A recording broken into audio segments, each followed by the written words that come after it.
आप चिंता मत कीजिए साहब, मैं मना लूंगा उससे। देखो मोहन, वो जितना जल्दी मान जाए उतना ही अच्छा है, क्योंकि अगर वो नहीं मानी तो इसमें नुकसान तुम्हारा ही होगा, ये याद रखना तुम। मैं देख लूंगा साहब, ऐसे कैसे नहीं मानेगी? अरे उसका बाप भी मान जाएगा। जो करना है जल्दी करो, ठीक है? वरना कोई और हाथ मार ले जाएगा और हम हाथ पर हाथ धरे बैठे देखते रह जाएंगे। ए रुक जा, पकड़ो से, भागने ना पाए ये, पकड़ो इसे, भागने ना पाए।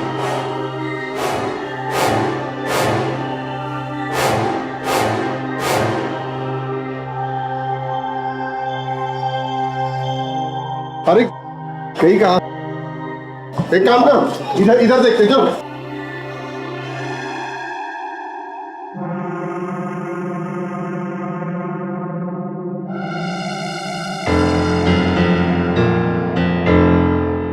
क्या हुआ? कौन हो तुम? इतनी घबराई हुई क्यों हो? बताओ मुझे, क्या हुआ? साहब, मैं रिपोर्ट लिखवा सकती हूँ? रिपोर्ट लिखवानी है? हाँ। किसके खिलाफ? आधी रात को इस तरह दुल्हन के लिबास में एक लड़की का बदहवासी से भागना ना तो कोई आम नजारा था और ना ही कोई साधारण सी बात। ये देखकर आपके मन में भी ये सवाल उठ रहा होगा कि आखिर ये माजरा क्या है, क्योंकि ये आए दिन तो होता नहीं है कि एक नई नवेली दुल्हन अपने शादी के जोड़े में मंडप से भागकर थाने में रिपोर्ट लिखवाने आए और दो गुंडे उसका पीछा करें। कौन थी ये लड़की और किस बात की रिपोर्ट दर्ज करानी थी उसे, और वो लोग कौन थे जिससे वो भाग रही थी, और वो तीसरा आदमी कौन था, किससे और क्या वो जल्द से जल्द मनवाना चाहता था, और क्यों?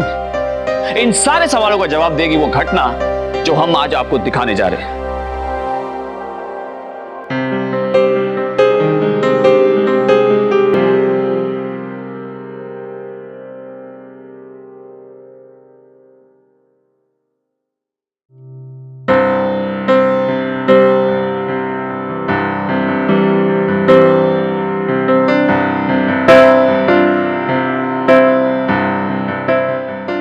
सुनीता। जी मैम साहब। ये ले तेरी पगार।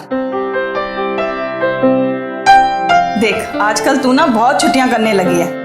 अब की बार तूने बिना बताए छुट्टी करी ना तो मैं तेरी पगार में से पैसे काट लूंगी। इस बार मैंने तुझे पूरी पगार दी है। हाँ मैम साहब, मैं भी कहाँ छुट्टियां करना चाहती हूँ। आप तो घर की हालत जानती हो ना, बाबा की तबीयत बिगड़ गई थी। जब तेरा बाप पीकर पड़ा रहेगा तो हालत तो बिगड़ेगी ही ना घर की। इस नशे की आदत ने ना हमारे घर को बर्बाद कर दिया है। अच्छा मैम साहब, वो सारे कपड़े रख देना, मैं धो दूंगी। हाँ, बाथरूम में पड़े हैं। और हाँ, जल्दी से चाय लेके आ जा, साहब इंतजार कर रहे हैं। ठीक है। बड़ा अच्छा घर है आपका, बहुत अच्छा। ओहो सुनीता, ये हमारे मेहमान हैं, विदेश से आए हैं, कुछ दिन यहीं रुकेंगे। जरा अच्छे से देखभाल करना इनकी। हाँ, ये भी कोई बोलने की बात है? मैं अच्छे से देखभाल करूंगी। ठीक है, अब तुम जाओ और वहां पे झाड़ू लगा दो। आप सोच भी नहीं सकते कि यहाँ पर काम करने वाली मिलना कितना मुश्किल है। कितने भी पैसे दे दो, पर काम के नाम पर नाक मुंह सुकोड़ते हैं।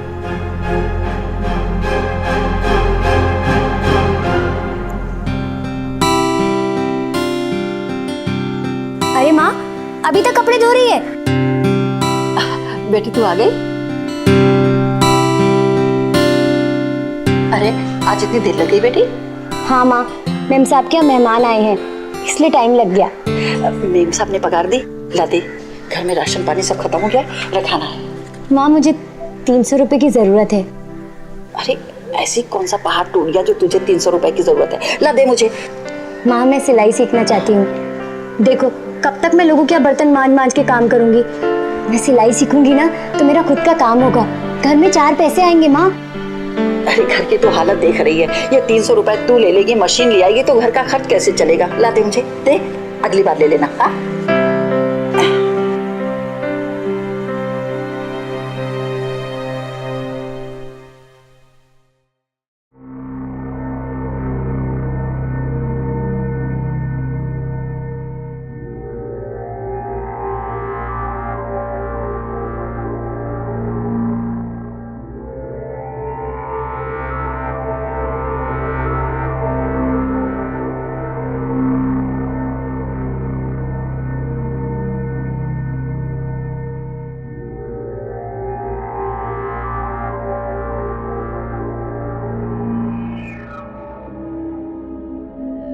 अरे सुनीता, जी तुम यहाँ क्या कर रही हो?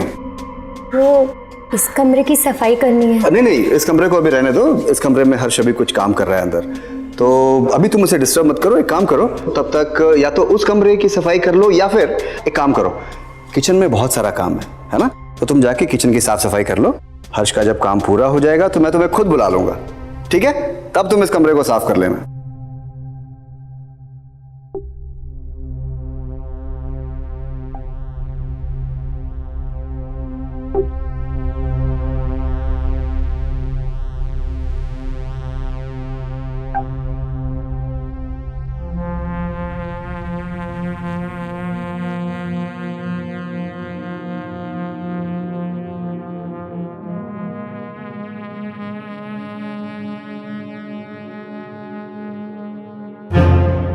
क्या हुआ? क्या हुआ अंदर? क्या क्या पूछा? क्या बात हुई? बोल ना, रो क्यों रही है? बोल। ऐसे बुत की तरह क्यों खड़ी है? बता तो, हुआ क्या? अरे तुम अभी तक यहीं खड़ी हो? तुम्हारा काम हो गया ना? जाओ तुम अपने घर जाओ, जाओ जाओ जाओ। कुछ नहीं हुआ, आप लोग आराम से बैठ जाइए। अच्छा, आपकी बारी है, आप अंदर जाइए।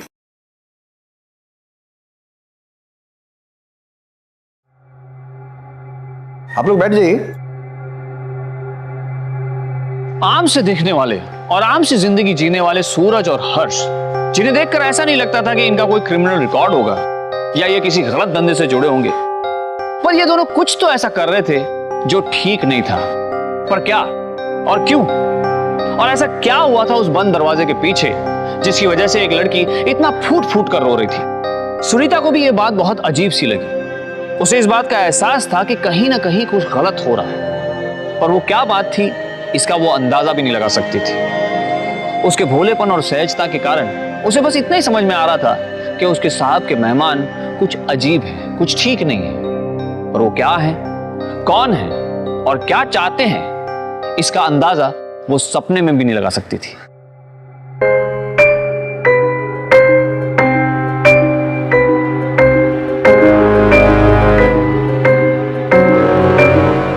ये लड़की दाएं घूम, घूम प्यार से।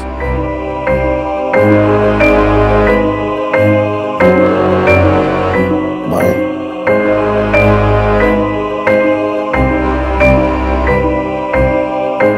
वापस मुड़ जा।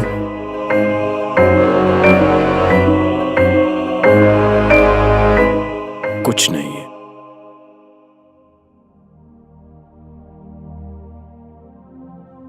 एक बढ़ा रहा।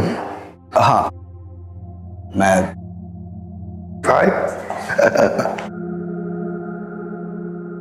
बस बात ये मैं कहना चाह रहा हूँ कि मुझे इनमें से एक भी लड़की पसंद नहीं है।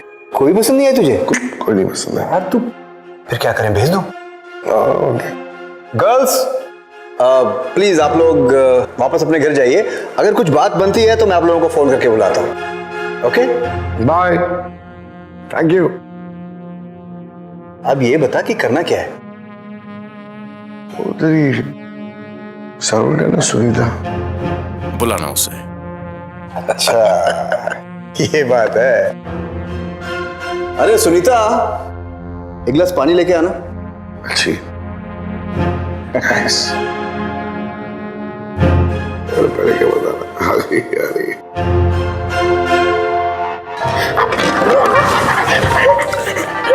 कोई बात नहीं, पानी। कोई बात नहीं। हाँ कोई बात नहीं, पी लूंगा। गलतियां सबसे हो जाती है। मुझे बहुत जोरों से भूख लगी है, जल्दी से खाना भिजवा देना, और वो भी मेरे कमरे में। सुनीता, तुम जल्दी से बढ़िया सा खाना बना के और कमरे में पहुंचा दो, जल्दी।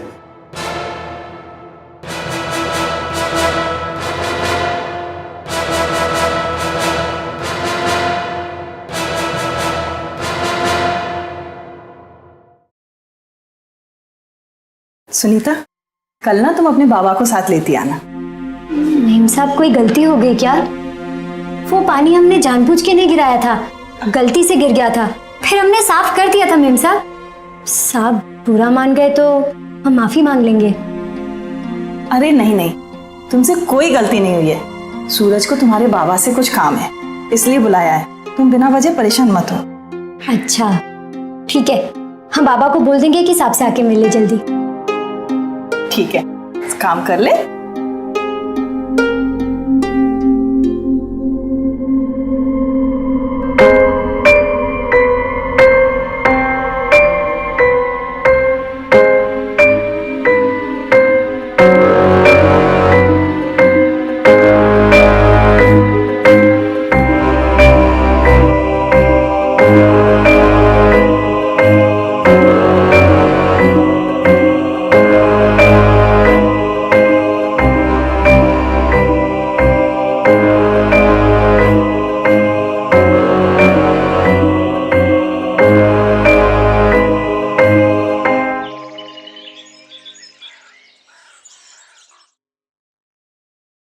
साहब हमारे बाबा। नमस्ते। आओ आओ भाई, नमस्ते। अच्छा हुआ सुनीता तुम अपने बाबा को ले आई।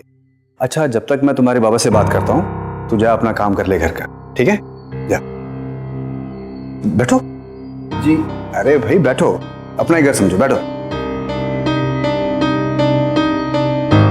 देखो मैंने तुम्हें कुछ खास बात करने के लिए बुलवाया है। बात दरअसल ये है कि मेरे एक दोस्त हैं जो विदेश से आए हैं। जी साहब। और मेरे उस दोस्त को तुम्हारी लड़की पसंद आ गई है। तुम्हारी लड़की पसंद आ गई है मतलब मेरे वो दोस्त तुम्हारी बेटी से शादी करना चाहते हैं। अरे क्या साहब आप हमारा मजाक कर रहे हैं?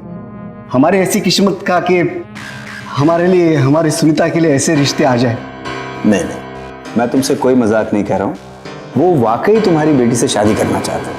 आप सच कह रहे हैं साहब? बिल्कुल। लेकिन देखो, इसके पहले कि मैं इस शादी के बारे में बात करूं, मैं तुमसे इस विषय में खुल के बात करना चाहता हूं। जी। मेरा वो जो दोस्त है उसकी एक छोटी सी शर्त है। शर्त? घबराने की कोई जरूरत नहीं है। उसकी शर्त है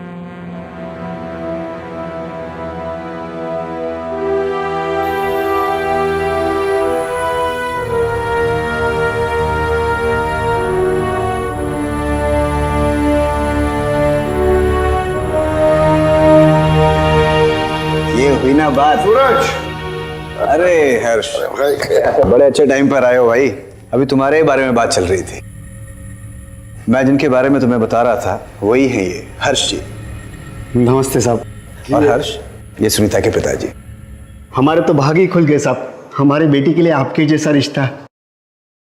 मैं अभी जाकर सुनीता की माँ को बता देता हूँ ये खुशखबर।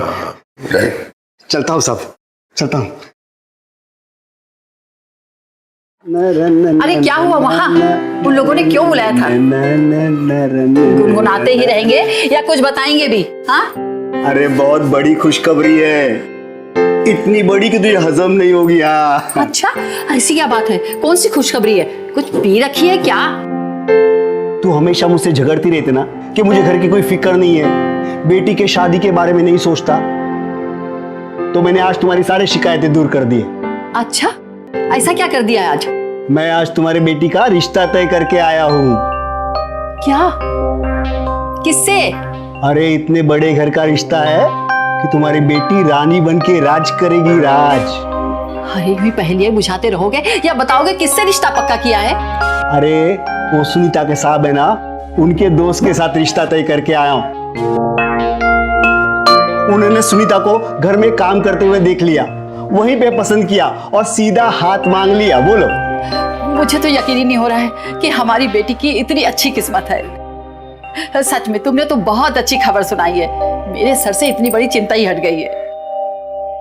बाबा, बाबा वो तो उम्र में मुझसे बहुत बड़े हैं ना? हाँ, बहुत बड़े आदमी हो। बेटा तुम्हारा नसीब बहुत अच्छा है, तकदीर खुल गई तुम्हारी जो तुम्हें ऐसा रिश्ता मिला। नहीं तो हमारी हैसियत का जो तुम्हारे लिए ऐसा रिश्ता लाते। हाँ,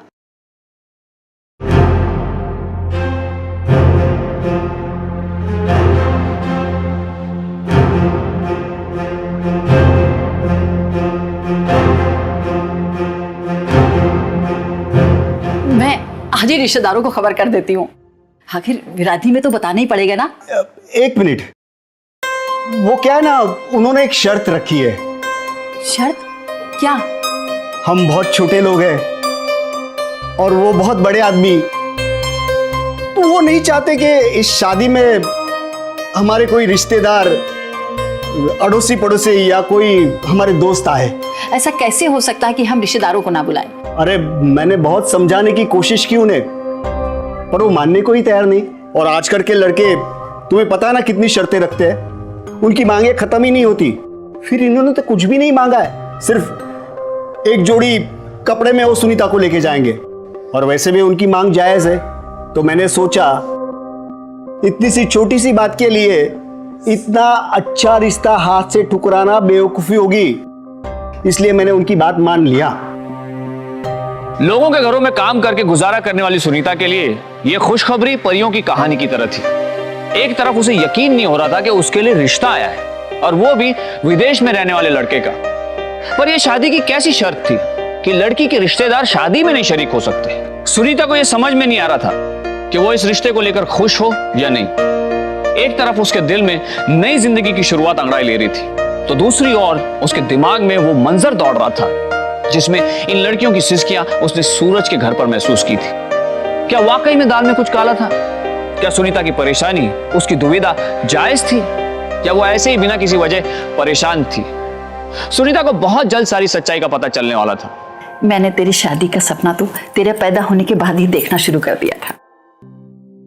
मैं सोचती थी तेरी शादी में ये करूंगी, वो करूंगी, किस किस को बुलाऊंगी, लेकिन मैंने ये तो कभी सोचा ही नहीं था कि तेरी शादी ऐसे होगी, इतने बड़े घर में होगी और इतनी जल्दी। आज तो इतनी सुंदर लग रही है कि चांद भी तेरे आगे फीका लग रहा है।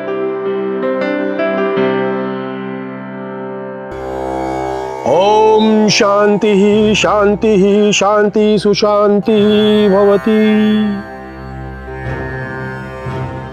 यह विवाह संपन्न हुआ। आज से आप दोनों पति पत्नी हुए। अब आप लोग अपने सभी बड़ों का पैर छू करके आशीर्वाद ले लें।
अरे सुनीता,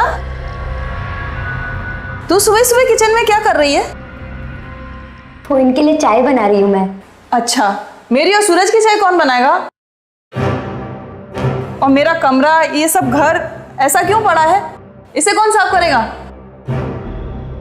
अभी कर देती हूँ। ठीक है, पहले मेरी और सूरज की चाय दे दो, उसके बाद ना घर साफ कर दो।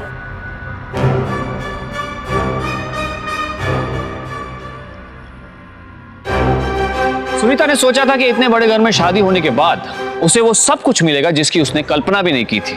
और अगली सुबह कविता के रवैये ने उसे सपनों की दुनिया से खींचकर जमीन पर लापट कर वो अभी भी घर में एक बाई की तरह काम करती थी। मेहनती होने के कारण उसने काम करने से कभी इनकार नहीं किया, लेकिन मन में उम्मीद की एक किरण थी कि हर्ष उसे अपने साथ विदेश जरूर ले जाएगा और वहां जाकर वो दोनों अपनी नई जिंदगी शुरू करेंगे। हर्ष ने तो उससे प्यार के 2 मीठे बोल भी नहीं बोले, वो भी उसे काम वाली ही समझता था। सुनीता की जिंदगी में शादी के बाद बस इतना बदलाव आया था कि वो अब घर नहीं जाती थी। दिन भर घर का काम करने के बाद हर्ष उसे एक इस्तेमाल की चीज समझता था। वो जब चाहे उसके साथ मनमर्जी करता था। उन दोनों के रिश्ते में ऐसा कुछ भी नहीं था जिससे कहा जा सके कि वो दोनों पति पत्नी हैं। सुनीता के पास इन सब से निकलने का कोई जरिया नहीं था, बस एक उम्मीद थी कि एक दिन सब ठीक हो जाएगा। हंसती खेलती खुश मिजाज सुनीता 1 महीने में ही एक डरी सहमी कमजोर लड़की बन गई। वो पूरी तरह से टूट चुकी थी। उसकी मां उससे मिलने भी आई एक दिन, देखने की किस तरह सुनीता अपने ससुराल में राज कर रही है। बहुत दिनों बाद मिल रही हो ना तुम, इसलिए तुम्हें ऐसा लग रहा है। मुझे तो पूरा पूरा यकीन था कि तुझे यहाँ किसी बात की कमी नहीं रहेगी, पर माँ का दिल है नहीं मानता, देखने चली आई। हाँ, यहाँ सब अच्छा है। अरे हर्ष तो इसे पलकों पे बिठा कर रखता है, 1 मिनट के लिए भी अपनी आंखों से ओझल नहीं होने देता इसे। पता नहीं हमने पिछले जन्म में कितने अच्छे कर्म किए होंगे जो मुझे इतनी अच्छी खुशियां, इतनी ढेर सारी खुशियां मिली। अच्छा, अब मैं चलती हूँ, नमस्ते।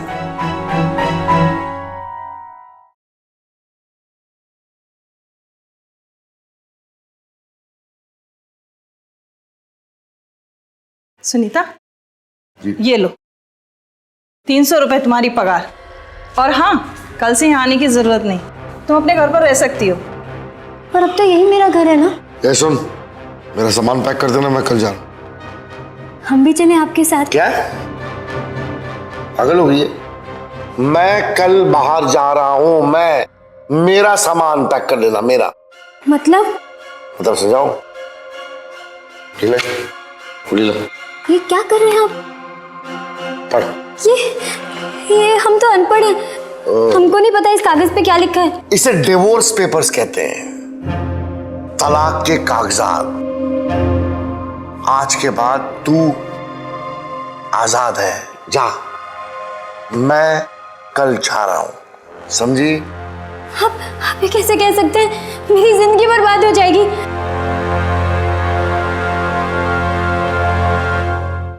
आप इन्हें बोलिए ना, ऐसा ना कहें। मैं कहाँ जाऊंगी? आप तुमने सुना नहीं? जाओ यहाँ से, और यहाँ आने की जरूरत नहीं अब।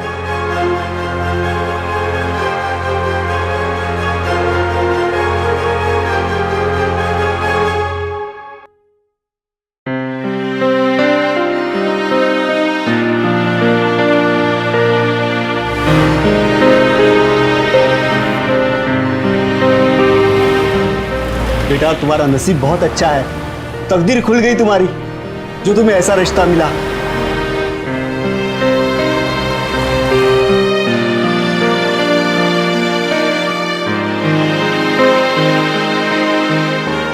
इसे डिवोर्स पेपर्स कहते हैं, तलाक के कागजात। आज के बाद तू आजाद है।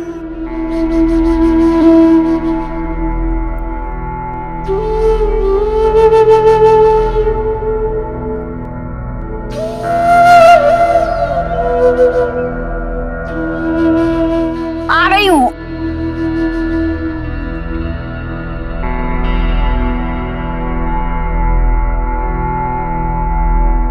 तू अचानक यहाँ कैसे? ये क्या है? तेरी तबीयत तो ठीक है? पता नहीं क्या कह रही है, कुछ बोल भी तो नहीं रही है। ये कागज कैसे हैं बेटी? उन्होंने आज मुझे तलाक दे दिया माँ। क्या तू पागल हो गई है? क्या बोल रही है? अरे सुनिए, सुनिए। क्या हुआ? देखिए ये क्या पागलों जैसी बातें कर रही है। कह रही है उन्होंने तलाक दे दिया।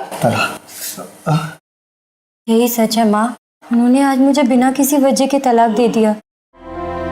अब मेरा क्या होगा? मैं कहाँ जाऊंगी? शादी के 1 महीने बाद ही मुझे तलाक क्यों दे दिया? क्यों? ऐसा कैसे हो सकता है? मैं बात करती हूँ। मैं छोड़ूंगा नहीं उन्हें। अरे ऐसा कैसे कर सकते हैं वो लोग? हम लोग गरीब हैं लेकिन कमजोर नहीं, हमारी भी कोई इज्जत है। मैं अभी जाकर बात करता हूँ उनसे। गुस्से में बात ना करिएगा, अपनी बेटी की जिंदगी का सवाल है। अरे शांति से करिएगा। जो कुछ है मैं देख लूंगा। मैं पूछता हूँ उनको कैसे तलाक दे सकते, ऐसे हो हमें। बेटी तू चिंता मत कर, तेरे बाबूजी कहे ना सब ठीक हो जाएगा, बात करेंगे उनसे। 1 महीना, जी हाँ 1 महीना, यही मियाद थी सुनीता की शादी की, और यही मियाद थी हर्ष के साजिश की, जो उसने बड़ी चालाकी से रची थी।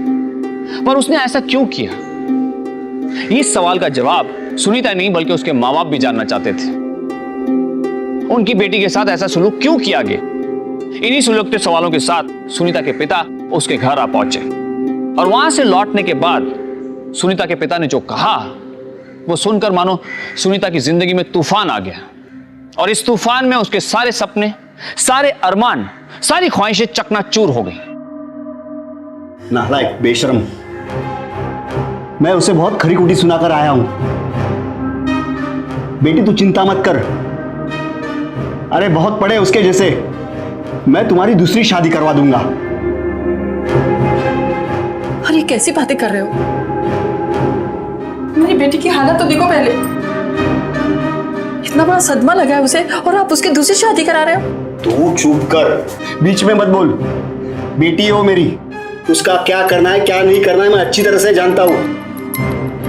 अरे साहब भी शर्मिंदा है ऐसे रिश्ते पर, उन्हें पता ही नहीं था उनका दोस्त इतना कमीना होगा।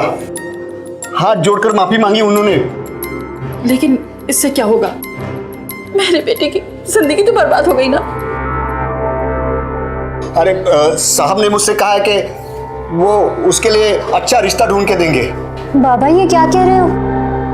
मैं दूसरी शादी नहीं करूंगी, मैं दूसरी शादी के बारे में सोच भी नहीं सकती।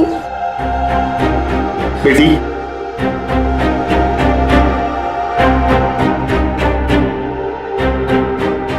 बेटी मैं जानता हूं तुम इस वक्त किस हालात से गुजर रहे हो, क्या चल रहा है तुम्हारे मन में, पर मैं चाहता हूं तुम जिंदगी में आगे बढ़ो, एक नए सिरे से जिंदगी की शुरुआत करो, शादी करो।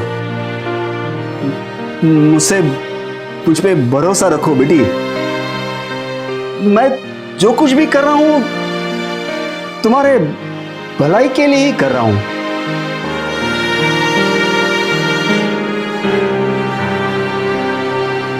जैसा कि सुनीता के पिता ने कहा था कि वो जल्द ही उसके लिए एक नया वर ढूंढ लेंगे ताकि सुनीता अपनी जिंदगी नए सिरे से शुरू कर सके, उन्होंने वैसा ही किया भी। बिना देर किए सुनीता के लिए लड़का ढूंढ लिया और उसकी शादी भी तय कर दी। वो भी तब जब सुनीता अपनी जिंदगी में हुए इतने बड़े हादसे के सदमे से उभर भी नहीं पाई थी। पर इस बार उसके लिए जो दूल्हा ढूंढा गया था वो और भी अजीब था। एक 50 साल का बूढ़ा आदमी जिसके साथ सुनीता के पिता ने सुनीता का रिश्ता तय किया था और सुनीता को खबर भी नहीं थी। आखिर सुनीता के पिता मोहन क्या कर रहे थे? क्यों वो बार बार अपनी बेटी के सपनों के साथ खेल रहे थे?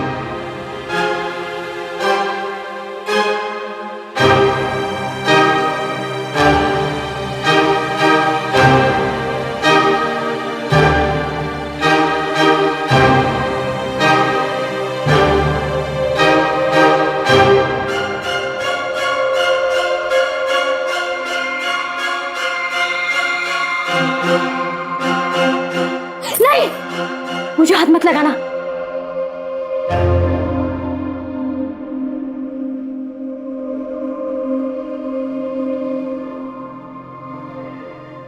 इतने पैसे? अब नखरे दिखाने बंद कर अपने, और जैसे मैं कहता हूं ना चुपचाप वैसे ही करती जा। अरे इसके लिए तो मैंने शादी की है तुझसे, खरीदा है मैंने तेरे को तेरे बाप से।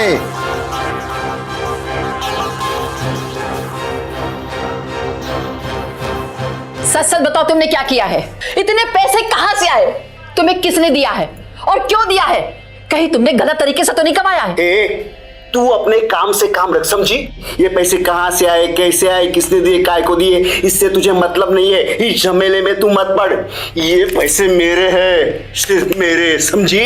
अब 1 महीना जैसे मैं चाहूंगा वैसे तेरे साथ करूंगा, नखरे मत दिखा, चल।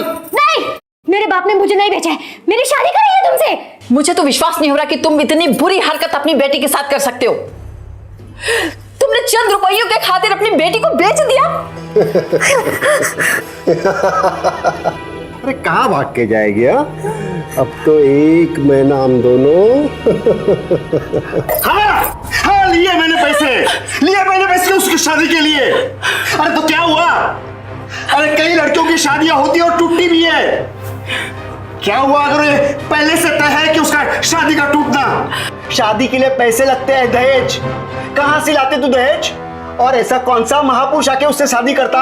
अरे कोई गली का लफंगा आके ही शादी करता ना, इस्तेमाल करता और छोड़ देता, नहीं तो उसके पैसे से ऐश करता। आज ये बात कम से कम हम लोगों के बीच में तो है। ऐसी 2-4 शादियां उसकी करवाएंगे, चंद पैसे इकट्ठे करेंगे, फिर कोई अच्छा सा लड़का देकर उसकी शादी कर देंगे।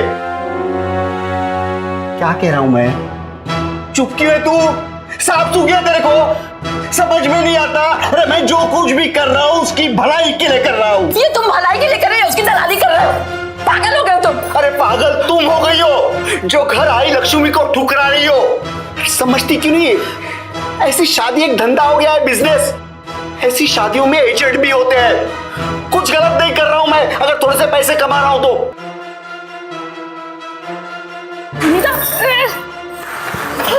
ए लड़की रोक, अरे उठ,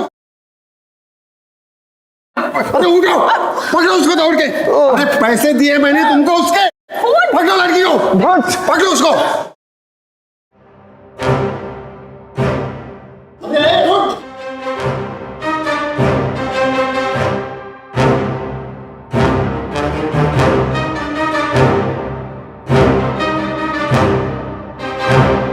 अरे कहीं कहा, एक काम कर, इधर देखते चलो।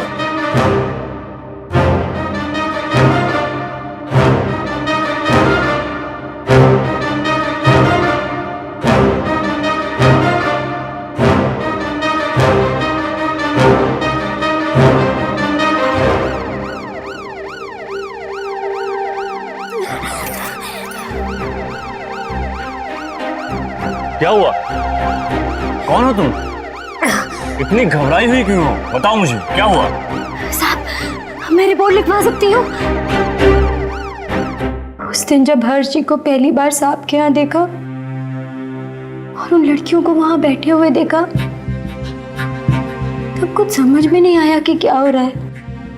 फिर एक लड़की कमरे से बाहर भागती हुई गई, वो रो रही थी। मुझे लगा कि कुछ गड़बड़ है, मेरा बाबा मेरे साथ ऐसा करेगा मैं कभी सोचा भी नहीं था। अचानक से ही हर्ष जी के साथ मेरी शादी तय कर दी, किसी को भनक भी नहीं पड़ने दी। मेरी माँ तक को पता नहीं चला।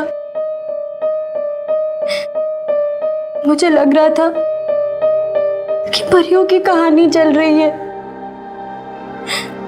एक राजकुमार आया है और मुझे अपने साथ लेके जाएगा अब। पर साहब, मैं हूं तो एक नौकरानी ना। ये सब सच में कहाँ होता है? शादी की पहली रात मेरे सारे सपने टूट गए। मुझे लगा था कि विदेश जाएंगे तो सब सही हो जाएगा, पर 1 महीने बाद ही साहब ने मुझे तलाक दे दिया। शादी के बाद मैं एक नौकरानी ही थी। हर्ष जी मुझे सिर्फ इस्तेमाल करने की चीज समझते थे। बीवी तो मुझे कभी माना ही नहीं। मैं क्या करती मुझे कुछ समझ ही नहीं आ रहा था। बस जो वो लोग कहते थे मैं करती जाती थी। बाबा ने फिर मेरी शादी कर दी एक बड़े आदमी के साथ जो उम्र में मुझसे बहुत बड़ा था। जब उसने मेरे साथ जबरदस्ती करने की कोशिश की तो मैंने उसको मना किया साहब। तो उसने मुझे बोला कि मेरे बाबा ने मुझे भेजा है।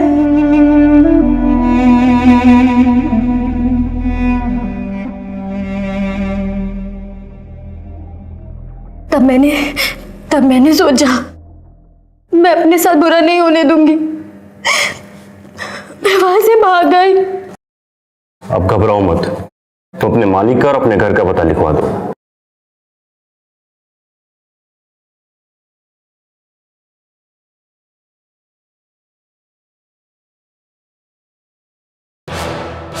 मिसेस कविता। जी हाँ बोलिए। आपको हमारे साथ थाने चलना होगा, चलिए। चलिए चलिए। इन्हें कहाँ ले जा रहे हैं? थाने ले जा रहे हैं। आपकी बेटी ने रिपोर्ट लिखवाया इनके खिलाफ। लेके चल इसे, चल। सुनीता,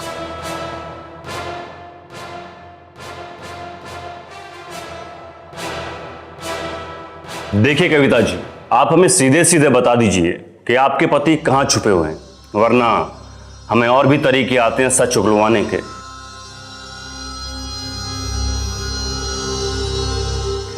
जी बताती हूँ। सच सच बता। सर मैं सब कुछ सच सच बताता हूँ। सर मेरा दोस्त हर्ष वो एक NRI है सर।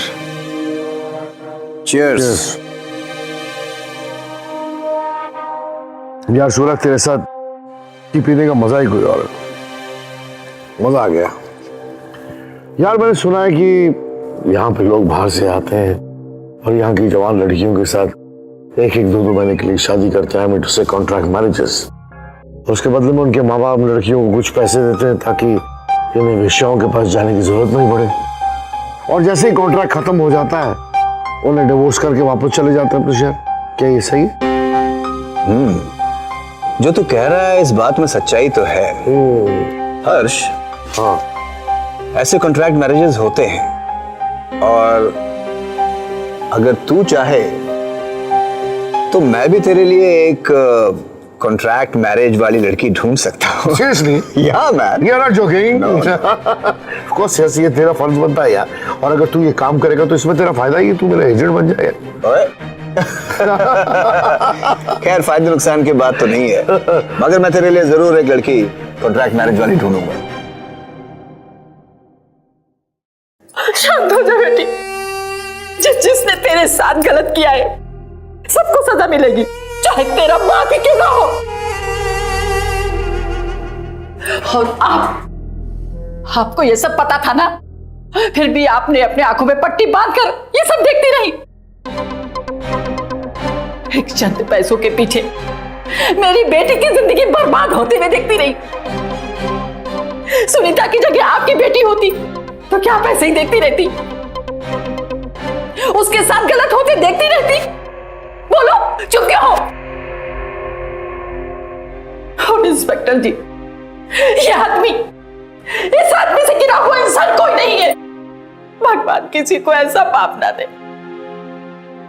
ऐसा पाप होने से अच्छा है कि ना हो। दरिंदा है ये, दरिंदा। इसने मेरी बेटी का सौदा किया है। इसके साथ जो दरिंदे थे उनको सजा दिलवाइए और इसको भी सजा दिलवाइए। जिंदगी भर जेल में सड़ने दीजिए। इन्हें सजा तो जरूर मिलेगी, पर मुझे इस पूरे गिरोह का पता लगाना होगा ताकि किसी मासूम लड़की की जिंदगी बर्बाद ना हो।